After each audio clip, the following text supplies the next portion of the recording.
Hi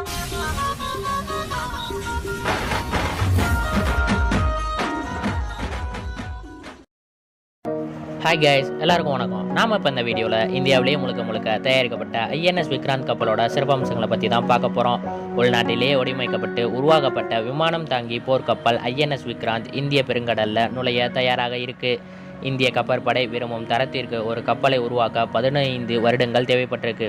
இந்த கப்பலில் 14 தளங்கள் உள்ளது. மேலும் 2300 கம்பார்ட்மெண்ட்களும் கொண்ட இந்த கப்பலில் பெண் அதிகாரிகள் உட்பட 1700 பணியாளர்கள் தங்கும் அளவுக்கு வடிவமைக்கப்பட்டிருக்கு. இந்த கப்பலில் போர் விமானங்களை கண்காணிக்க அதற்கான சிறப்பு குழு ஒன்றும் இயங்குது. இந்த குழு விமானம் பறப்பதற்கான வானிலை தொடர்புகளை கணக்கிட்டு வழங்கும். விமானம் புறப்பட்டாலும் தரையிறங்கினாலும் காற்றின் திசை, வேகம், வெப்பநிலை ஆகிய தரவுகள் விமானிகளுக்கு தேவை. இந்த தரவுகளை இந்த குழு அவர்களுக்கு வழங்கும். இந்த கப்பலின் மேற்புறத்திற்கு கீழே விமானங்களை பராமரிக்கும் வசதி இருக்கிறது.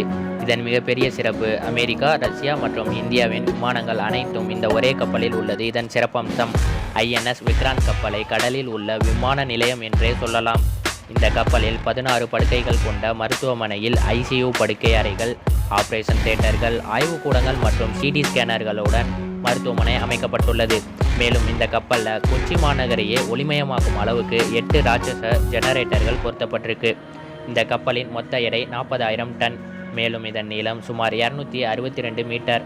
INS விக்ராந்த் கப்பலால் 1,10,000 ஹார்ஸ் பவரை வெளிப்படுத்த முடியும். இதன் வேகம் 52 km/h. INS விக்ராந்த் கப்பலில் ஒரு தடவை எரிபொருள் நிரப்பினால் 15,000 கிலோமீட்டர் வரை பயணிக்க முடியும். இந்த கப்பலில் சுமார் 40 போர் விமானங்களை நிறுத்த முடியும்.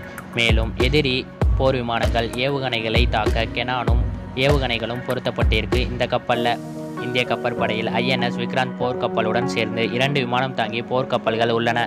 இருந்தாலும் மேலும் ஒரு விமானம் தாங்கி போர்க்கப்பல் தேவைப்படும். விக்ராந்த் கப்பலின் கட்டுமான பணிகளை தொடங்கிய போது சீனாவிடம் ஒரு விமானம் தாங்கி கப்பல் கூட இல்லை. ஆனால் இப்பொழுது 2 விமானம் தாங்கி கப்பல்கள் உள்ளது. 3வது கப்பலை பெறுவதற்கான நடவடிக்கைகளை சீனா எடுத்து வருது. இந்தியாவின் கப்பற்படையிடம் 2வது கப்பல் ஒப்படைக்கப்பட்ட நிலையிலும் அரசாங்கத்திடம் இருந்து 3வது கப்பலுக்கான ஒப்புதல் இன்னும் அளிக்கப்படவில்லை.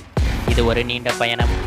INS விக்ராந்த் விமானம் தாங்கி போர்க்கப்பலை இயக்குவதன் மூலம் விமானம் தாங்கி போர்க்கப்பல்களை உள்நாட்டிலேயே வடிவமைத்து தயாரிக்கும் நாடுகளின் பட்டியலில் இந்தியா இணைந்துள்ளது. இந்த வீடியோ பிடிச்சிருந்தா லைக் பண்ணுங்க.